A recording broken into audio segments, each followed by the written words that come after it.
Berita selanjutnya, Saudara, satu kompi pasukan Brimob Polda Aceh dan pasukan TNI Yonif 112 Raider Kodam Iskandar Muda Selasa pagi dikerahkan untuk mengevakuasi Direktur Utama Bank Indonesia wilayah Aceh yang disandra pihak teroris. Korban berhasil dievakuasi dengan selamat oleh tim One Terror.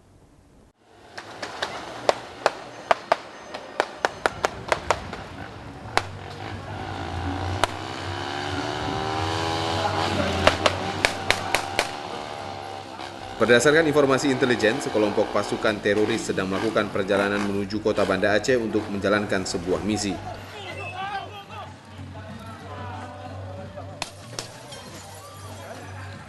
Setelah dibuntuti, kelompok teroris yang menggunakan angkutan umum ini berhasil dihadang menggunakan kendaraan taktis Barakuda dan rantis pertempuran jarak dekat.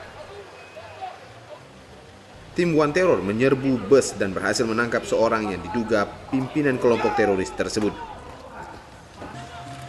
Tim One Terror juga berhasil mengevakuasi seorang sandera. Aksi heroik ini ditampilkan dalam latihan gabungan perlawanan teror TNI Batalion 112 Raider dan Datasemen Gegana Sat Brimob Polda Aceh. Skenario latihan gabungan ini kemudian semakin mengundang antusias tamu yang hadir akibat ditangkapnya pimpinan kelompok teroris ini. Sekelompok pasukan teroris kemudian kembali menguasai dan menyandra pimpinan Bank Indonesia. Mereka meminta tebusan sebesar 20 miliar rupiah serta membebaskan pimpinan mereka yang disandra. Negosiasi pun tak berhasil. Apalagi sampai mengancam keselamatan jiwa saudara-saudara sekalian. Kapolda Aceh akhirnya memerintahkan untuk menurunkan tim One Terror dan sniper dari Polwan Gegana Sat Brimob Aceh dibantu satu kompi Batalion 112 Raider Kodam Iskandar Muda.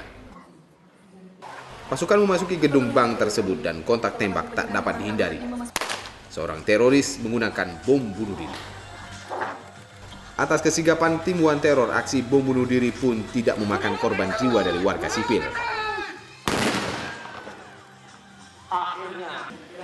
Tim One Terror akhirnya berhasil mengevakuasi sandera dari gedung Bank Indonesia. Di sisi lain, tim J-Bom dari Gegana Sat Brimob Polda Aceh melakukan pencarian bom. Saat pencarian bom, seorang operator bom tercampak sebelum sempat menemukan bom.